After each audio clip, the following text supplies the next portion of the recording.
Kisah Rasul-Rasul 17.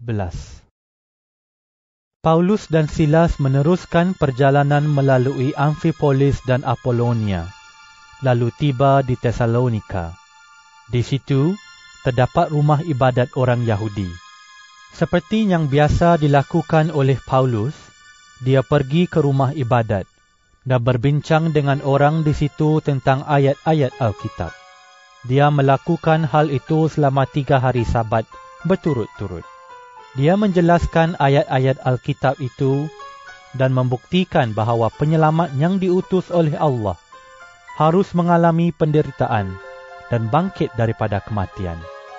Paulus berkata bahawa Yesus yang diberitakannya kepada mereka itu penyelamat yang diutus oleh Allah. Beberapa orang antara mereka percaya kepada kata-kata Paulus, lalu mengikut Paulus dan Silas. Begitu juga sebilangan besar orang Yunani yang takut akan Allah, dan banyak lagi wanita terkemuka. Tetapi orang Yahudi iri hati, lalu mengumpulkan pengacau di jalan-jalan dan membentuk kumpulan perusuh. Lalu, mereka menimbulkan kekacauan di seluruh kota itu dan menyerbu rumah Yason untuk mencari Paulus dan Silas. Mereka hendak membawa Paulus dan Silas menghadap orang ramai. Tetapi, apabila mereka tidak dapat menjumpai Paulus dan Silas, mereka menyeret Yason dan beberapa orang pengikut Yesus lainnya ke hadapan pihak berkuasa di kota itu dan berseru, "Semua orang ini sudah menimbulkan kekacauan di serata tempat. Sekarang mereka datang ke kota kita dan Yason menyambut mereka di rumahnya. Mereka semua melanggar hukum Kaisar Roma kerana mereka berkata bahawa ada raja lain yang bernama Yesus." Dengan kata-kata itu, mereka menimbulkan kegemparan di kalangan orang ramai dan pihak berkuasa kota itu. Lalu, pihak berkuasa menyuruh Yason dan pengikut Yesus lainnya membayar ikat jamin. Setelah itu, mereka dibenarkan pergi. Pada malam itu, pengikut Yesus di kota itu menyuruh Paulus dan Silas pergi ke Berea. Sebaik sahaja tiba di situ, mereka pergi ke rumah ibadat orang Yahudi. Fikiran orang di situ lebih terbuka daripada fikiran orang di Tesalonika. Mereka suka sekali mendengar perkabaran tentang Yesus, dan tiap-tiap hari mereka mengkaji Alkitab untuk mengetahui sama ada ajaran Paulus itu benar. Banyak antara mereka percaya kepada Yesus. Banyak wanita Yunani yang terkemuka dan orang lelaki Yunani yang percaya kepada Yesus. Apabila orang Yahudi di Tesalonika mendengar bahawa Paulus mengkabarkan firman Allah di Berea juga, mereka pun datang dan mula menghasut orang ramai supaya merusuh. Dengan segera, pengikut Yesus di situ menghantar Paulus ke pantai. Tetapi Silas dan Timotius tetap tinggal di Berea.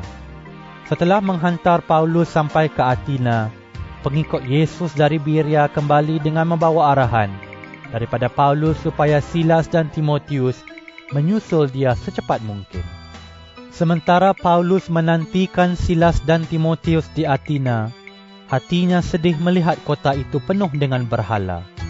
Oleh itu, dia berbincang dengan orang Yahudi di rumah ibadat dan dengan orang bukan Yahudi yang menyembah Allah.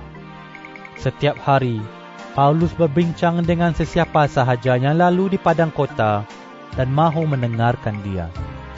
Beberapa orang guru yang mengikut faham Epikuros dan faham Stoa berdebat dengan Paulus.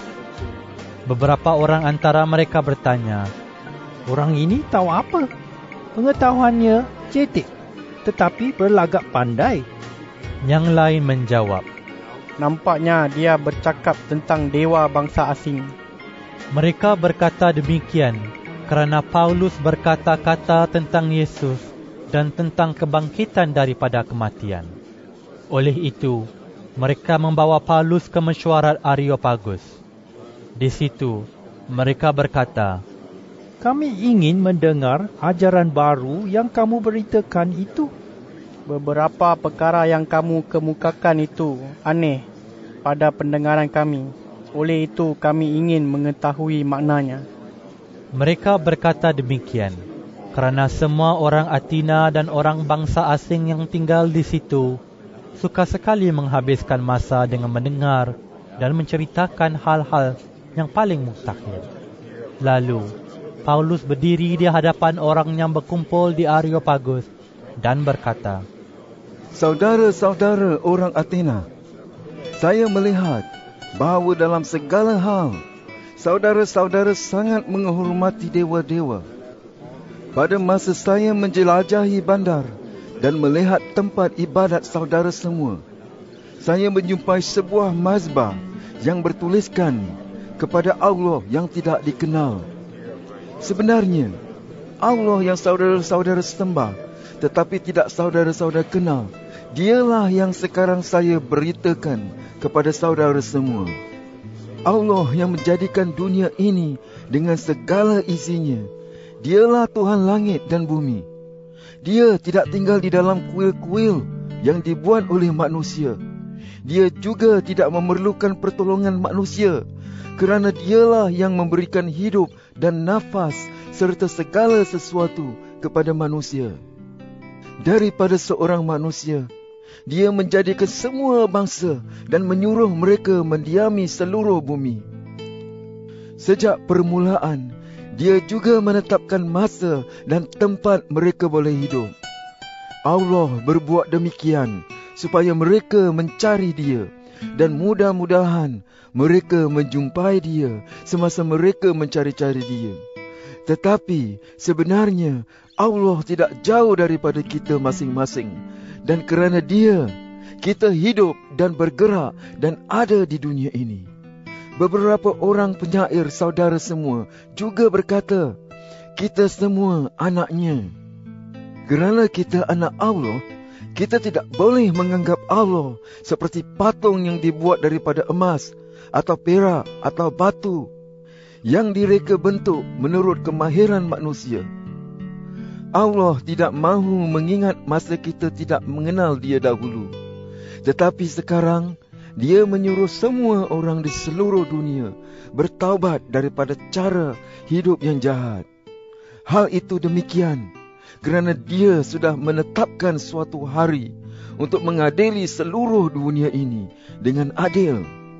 Tugas itu akan dilakukan oleh satu orang yang sudah dipilihnya, supaya semua orang yakin akan hal itu. Allah sudah membangkitkan orang itu daripada kematian. Apabila orang di situ mendengar Paulus berkata tentang kebangkitan daripada kematian, beberapa orang antara mereka mengolok-olokkan dia. Tetapi yang lain berkata, Kami ingin mendengar saudara bercakap tentang hal ini lagi. Lalu, Paulus meninggalkan mesyuarat itu. Beberapa orang mengikut Paulus dan percaya kepada Yesus. Antara mereka termasuk Dionysius, anggota mesyuarat Areopagus, dan seorang wanita bernama Damaris, serta beberapa orang lain.